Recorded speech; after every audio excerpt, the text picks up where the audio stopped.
And defence dreamers. मैं senior under officer Shivam Dixit, MLK PG college 51 UP battalion NCC Balrampur से आप सभी का स्वागत करता हूं अपने YouTube चैनल तथा अपने डिफेंस फैमिली में। NCC सीरीज़ की इस तीसरे वीडियो में आज हम बात करेंगे NCC की आधारशिला, स्ट्रक्चर तथा NCC में होने वाले विभिन्न कैंपों के बारे में। यह वीडियो आपको NCC की कार्यशैली को समझने में मददगार होगी। अगर आपको यह वीडियो यूज़फुल लगे तो अपने साथी कैडेट तथा जूनियर को अवश्य शेयर करें। इस सीरीज़ के आने वाले वीडियोस में मैं आपको NCC की पूरी जानकारी प्रदान करूंगा तथा NCC एग्जाम्स में आने वाले टॉपिक के महत्वपूर्ण प्रश्नों का भी अध्ययन करेंगे। यदि आप चैनल पर नए हैं तो सब्सक्राइब करके बेल आइकन प्रेस कर सकते हैं। तो चलिए चलते हैं NCC की दुनिया में।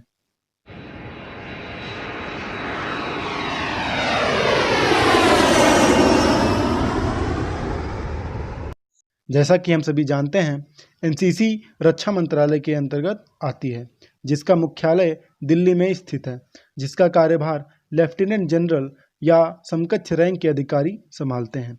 वर्तमान में NCC के directorate general lieutenant general Rajeev Chopra PVSM, AVSM, ADC हैं। NCC को सभी राज्यों में से 17 निदेशालय यानी डायरेक्टरेट्स में बांटा गया है, जिनकी जिम्मेदारी मेजर जनरल या ब्रिगेडियर या समकक्ष रैंक के अधिकारी की होती है। पुनः सभी डायरेक्टरेट्स को उनकी क्षमता के अनुसार 14 ग्रुप्स में डिवाइड किया गया है, जिनकी कमान ब्रिगेडियर या कर्नल या समकक्ष रैंक के अधिकारी संभालते हैं। प्रत्येक ग्रुप में लगभग 5 से 7 यूनिट्स होती हैं, जिनके इंचार्ज कर्नल या लेफ्टिनेंट कर्नल या समकक्ष रैंक के अधिकारी होते हैं। प्रत्येक यूनिट्स को कंपनीज में डिवाइड किया गया है, जिनकी देखरेख लेफ्टिनेंट, कैप्टन तथा मेजर रैंक के एसोसिएट NCC ऑफिसर ANOs, जो कि मुख्यतः स्कूल कॉलेज के टीचर या प्रोफेसर होते हैं, वो करते हैं। NCC के स्ट्रक्चर को आप इस चार्ट की सहायता से भी समझ सकते हैं। NCC में सबसे ऊपर डायरेक्टरेट जनरल यानी DG NCC होते हैं। इसके बाद 17 डायरेक्टरेट्स, 99 ग्रुप्स, 837 यूनिट्स होती हैं, जिसमें सीनियर डिवीज़न और जूनियर डिवीज़न होते हैं। सीनियर डिवीज़न में army, navy, air wing college level पे होते हैं और जूनियर डिवीज़न में आर्मी, नेवी और एयर विंग स्कूल लेवल पे होते हैं। इस समय के वर्तमान directorate general lieutenant general Rajeev Chopra PVSM, AVSM, ADC, DG NCC of Delhi, जो मद्रास रेजिमेंट के कर्नल भी रह चुके हैं। हम देखते हैं NCC के स्ट्रक्चर ऑफ फाउंडेशन के बारे में। NCC मुख्यालय में DG NCC के साथ साथ 2 एडिशनल डायरेक्टरेट जनरल, जो कि मेजर जनरल और इक्विवेलेंट रैंक के अधिकारी होते हैं, और उनके साथ 5 डायरेक्टर, जो कि ब्रिगेडियर या समकक्ष रैंक के अधिकारी होते हैं। NCC में ANOs को ट्रेनिंग देने के लिए 2 ट्रेनिंग एकेडमीज, OTA ग्वालियर, जो कि लेडी ANOs के लिए होती है, और OTA कामटी, जो कि जेंट्स ANOs के लिए होती है, गठित की गई है। इसके बाद 17 डायरेक्टरेट्स में 12 आर्मी की विंग, 2 नेवी विंग और 3 एयरफोर्स विंग हैं। इसके बाद 17 डायरेक्टरेट्स में 99 ग्रुप हेडक्वार्टर्स हैं, जिसमें से 89 आर्मी विंग की ग्रुप हेडक्वार्टर, 4 नेवी विंग की ग्रुप हेडक्वार्टर और 6 एयरफोर्स विंग की ग्रुप हेडक्वार्टर स्थित हैं।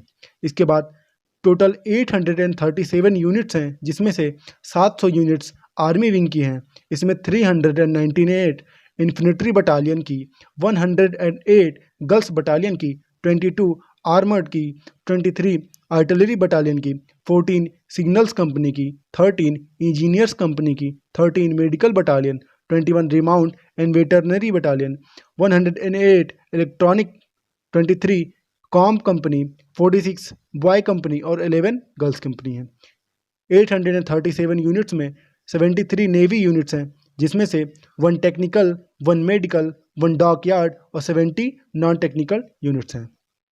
एयरफोर्स की 64 यूनिट्स हैं, जिसमें से फ्लाइंग ब्रांच की 53 और टेक्निकल ब्रांच की 11 यूनिट्स स्थित हैं।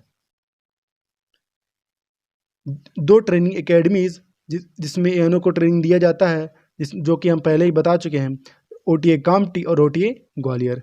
NCC में स्टाफ निम्नलिखित होते हैं, जिसमें NCC में स्टाफ मुख्यतः तीनों सेनाओं से चयनित ऑफिसर्स, WTLO यानी होल टाइम लेडी ऑफिसर, उनके साथ साथ ANO, GCI मतलब गर्ल्स कैडेट इंस्ट्रक्टर, तीनों सेनाओं के PI staffs, permanent instructional air force तथा नेवी के लिए सिविलियन ग्लाइडिंग इंस्ट्रक्टर और शिप मॉडलिंग इंस्ट्रक्टर के साथ साथ सिविल स्टाफ भी होते हैं। आइए अब हम एनसीसी में आयोजित होने वाले कैंप्स के बारे में बात करते हैं। प्रत्येक एनसीसी कैडेट को एनुअल ट्रेनिंग कैंप सीएटीसी और एटीसी में भाग लेना अनिवार्य होता है, जिसमें practical training, test, competition, best cadet competition, cultural programme competition, sport training competition, disaster management training, social service, Swachh Bharat Abhiyan, mission Indradhanush, इसके साथ साथ एडवेंचर ट्रेनिंग, लेक्चर और स्पेशल विजिट्स भी होते हैं। कैंप में एनुअल कैंप में होने वाले ट्रेनिंग्स इस प्रकार हैं। कैंप में फायरिंग, इसके साथ साथ कैंप ट्रेनिंग में ऑब्स्टिकल कंपटीशन, उनके साथ स्पोर्ट्स कंपटीशन में kabaddi, kho kho, tug of war, इसके बाद कुछ एडवेंचर एक्टिविटीज़ भी कराई जाती हैं जिनमें रैपलिंग, स्लिदरिंग आदि आते हैं। इसके बाद सेंट्रली ऑर्गेनाइज कैंप के बारे में हम जानेंगे, जो कि नेशनल लेवल के कैंप होते हैं। इसमें लीडरशिप कैंप में वे कैडेट जाते हैं जो कि एकेडमिकली अच्छे होते हैं, जिनकी इंग्लिश और कम्युनिकेशन स्किल बेहतर होती है।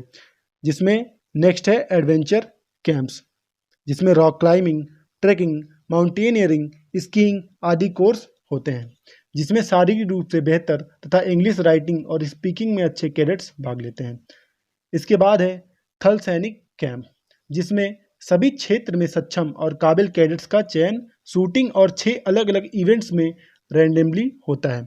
6 इवेंट्स इस प्रकार हैं। सबसे पहला फायरिंग, जिसमें इंटर डायरेक्टेड शूटिंग कंपटीशन और एडवांस शूटिंग होती है, जिसमें जेडी और एसडी के और जेडब्ल्यू और एसडब्ल्यू कैडेट्स भाग लेती हैं।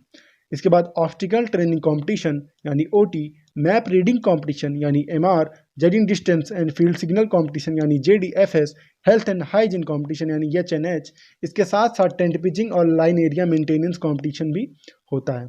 थल सैनिक कैंप हर साल डायरेक्टरेट जनरल डीजीएनसीसी दिल्ली में आयोजित होता है, जिसमें भाग लेने वाले कैडेट्स को सर्टिफिकेट तथा विजयी कैडेट्स को मेडल के साथ साथ प्रोत्साहन सर्टिफिकेट भी दिया जाता है। इसके बाद एनसीसी का सबसे बड़ा कैंप, जिसमें तीनों विंग्स के कैडेट भाग लेते हैं, रिपब्लिक डे कैंप होता है, जिसमें कैडेट्स लंबे कैंप के बाद height, bearing, drill, cultural activity के आधार पर चयनित किए जाते हैं, जिसमें मुख्यतः सभी एसडी और एसडब्ल्यू का राजपथ के लिए सिलेक्शन होता है, जो कि गणतंत्र दिवस परेड 26 जनवरी में दिल्ली राजपथ में भाग लेते हैं। उस कैंप में भाग लेने के बाद उन्हें बैच भी प्रदान किया जाता है। इसके बाद 12 एसडी और एसडब्ल्यू कैडेट्स का गार्ड ऑफ ऑनर के लिए सिलेक्शन होता है। प्रत्येक एसडी, एसडब्ल्यू, जेडी, जेडब्ल्यू का ड्रिल कंपटीशन होता है। इसके बाद flag area competition and briefing होती है। उसके बाद बेस्ट कैडेट कंपटीशन, जिसमें इंग्लिश कम्युनिकेशन स्किल और स्टडीज़ के बेस पे सिलेक्शन किया जाता है। इसके बाद कल्चरल, जिसमें ग्रुप डांस, ग्रुप सॉन्ग और बैले होती है। इसके बाद NIAP यानी नेशनल इंटीग्रेशन अवेयरनेस प्रेजेंटेशन का भी कंपटीशन किया जाता है। इसके बाद कैडेट्स PM रैली में भी भाग लेते हैं। रिपब्लिक डे कैंप में भाग लेने वाले कैडेट्स को मेडल के साथ साथ बैच और सर्टिफिकेट भी प्रदान किया जाता है, जो कि उनके लिए अत्यंत लाभदायक होता है। RDC और TSC में बेस्ट कैडेट कंपटीशन भी होता है, जिसमें चयनित बेस्ट कैडेट की प्रतियोगिता कराई जाती है, जिनमें से चयनित कैडेट्स को यूथ एक्सचेंज प्रोग्राम के लिए भेजा जाता है। बेस्ट कैडेट कंपटीशन में रिटन टेस्ट के साथ साथ फायरिंग तथा RDC में ओवरऑल परफॉर्मेंस के बेस पे सिलेक्शन किया जाता है, जिसमें ड्रिल, बोर्ड ऑफ ऑफिसर्स का इंटरव्यू, DGNCC का इंटरव्यू और written test GK and service subjects की होती है। तथा नेशनल लेवल पर चयनित बेस्ट कैडेट को PM द्वारा प्राइम मिनिस्टर अवार्ड से भी सम्मानित किया जाता है। आज के इस वीडियो में इतना ही। आई होप ये वीडियो आपके लिए लाभदायक होगी, जिससे आपको NCC की कार्यशैली तथा कैंप्स के बारे में जानकारी प्राप्त हुई होगी। अब आप अपने हिसाब से अपने लायक कैंप में सिलेक्शन की तैयारी कर सकते हैं।